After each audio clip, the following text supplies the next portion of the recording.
selama muktamar ini, yaitu yang pertama, apa ya yang akan kita capai oleh NU ini dalam 100 tahun mendatang.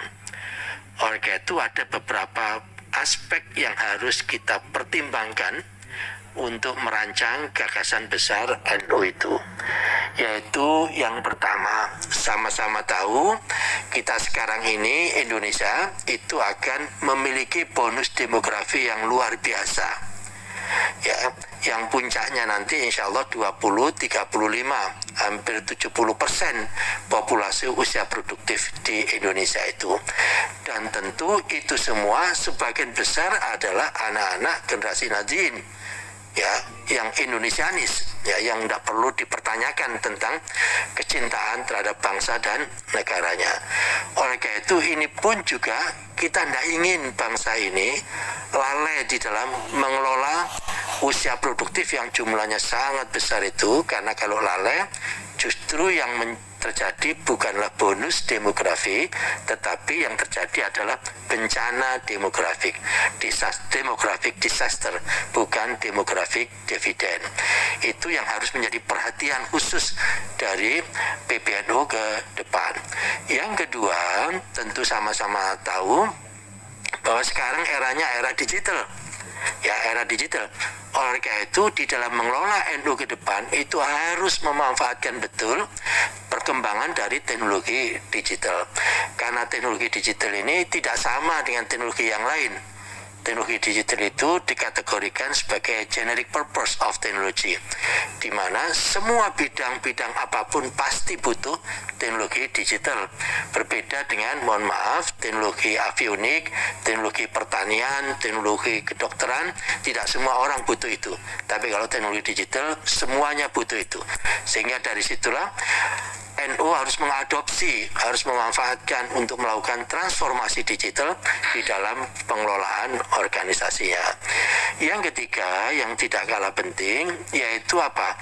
Munculnya keagamaan atau faham-faham keagamaan yang sifatnya transnasional, yang sering mengganggu kadang-kadang, yang tidak comply terhadap prinsip-prinsip keindonesiaan kita. Itu pun juga harus kita kelola, kita sikapi dengan baik.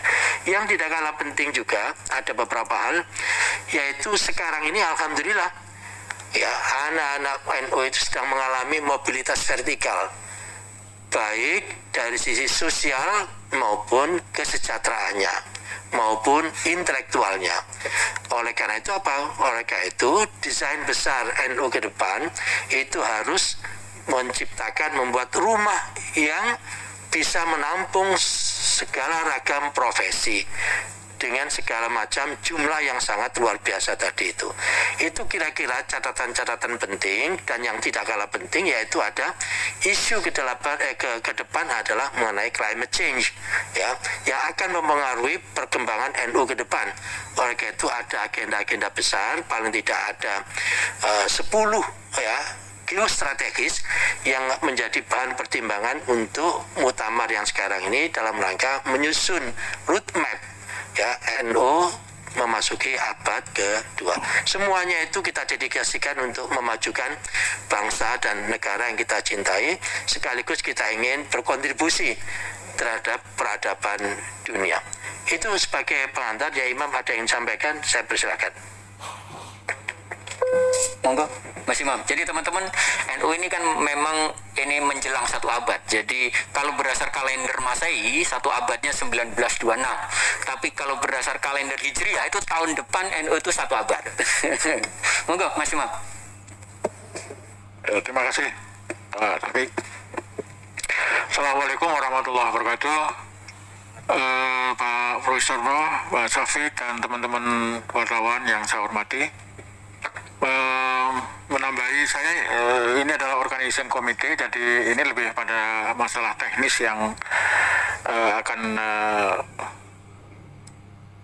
menjadi pekerjaan penyiapan Muktamar Nahdlatul Ulama ke-34 di Bandar Lampung, di Lampung, yang tentunya ini masih waktunya masih sekitar 40 hari.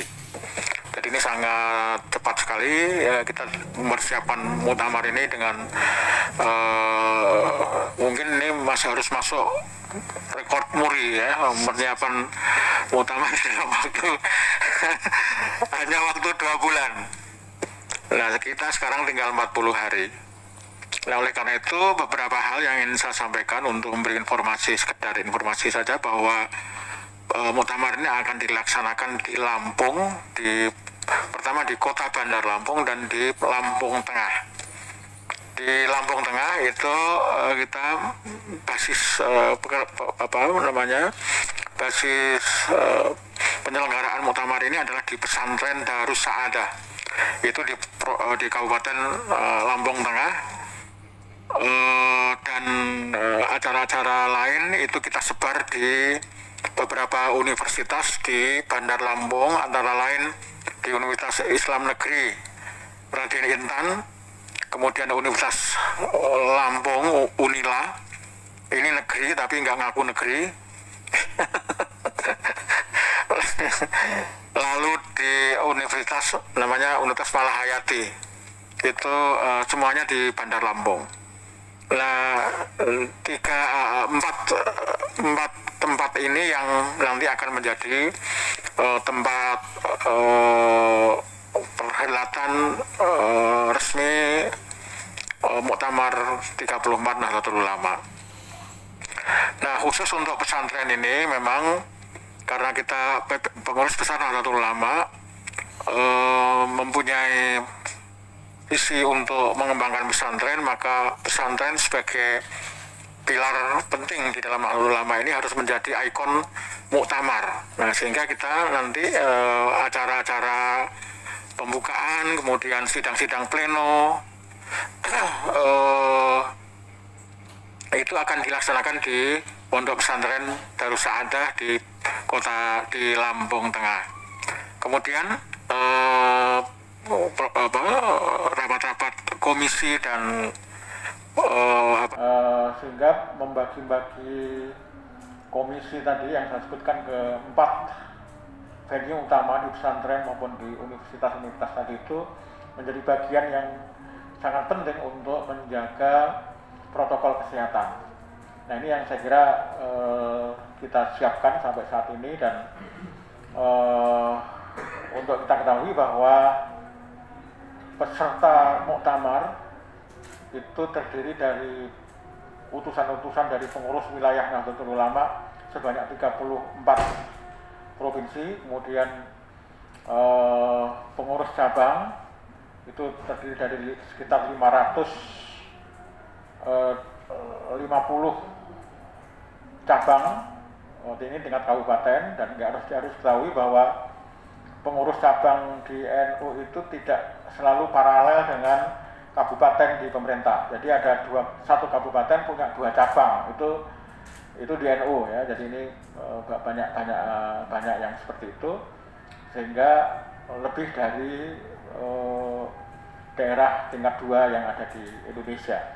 Kemudian yang ketiga adalah utusan dari pengurus cabang istimewa, yaitu pengurus cabang internasional sebanyak 32 PCI, sehingga total dari 3 unsur tadi, PW, PC, dan PCI, itu peserta resmi.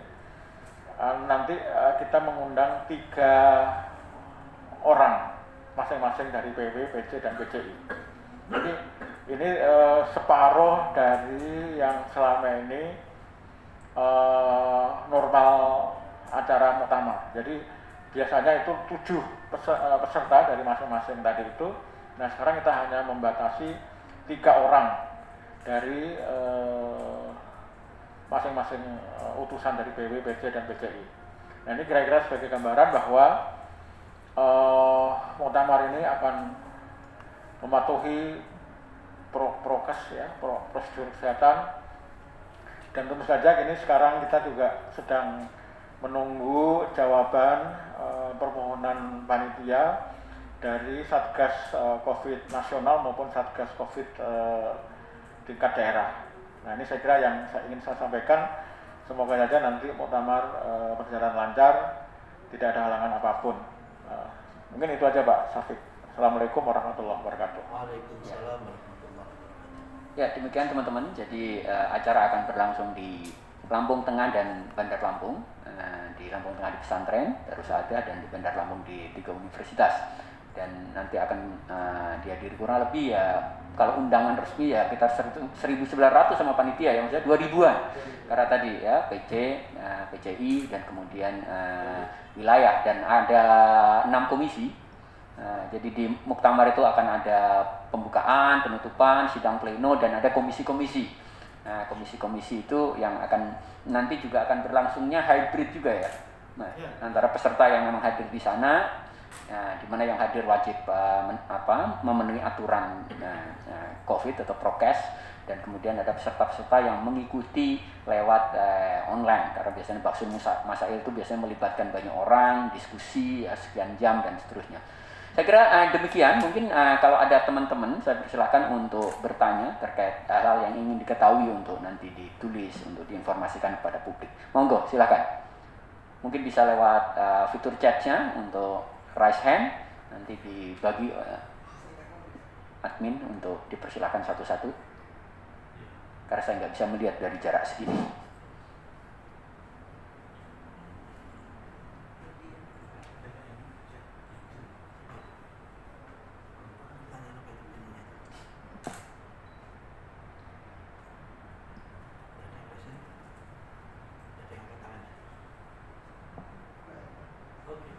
Ada yang bertanya atau cukup?